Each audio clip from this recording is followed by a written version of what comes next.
In Channing, the Railroaders took on the Marquette Blues. Top three, Marquette leading 2-0. McKinley Larson jumps on a 2-1 fastball and takes it the other way deep and gone for a 2-run blast, and that doubled the Blues lead 4-0. Speaking of Larson, he was on the mound for the Blues, and in the third he would rack up not one and not two, but 3 strikeouts in the inning, and that kept the Channing bats at bay early on. Marquette had the bases loaded in the top of the fourth, but Noah Berg came into the ballgame for the Railroaders and struck out Riley Lynch swinging to get his team out of a bases loaded jam, and that proved to be huge for Channing.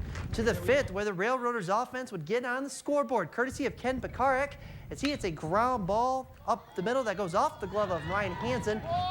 1 run in, but Brian Harper trying to score from third, and he would just beat the throw home to give Pekarek 2 RBIs on the play, but the Blues would win the game 5-2. McKinley Larson threw a no-hitter tonight for Marquette.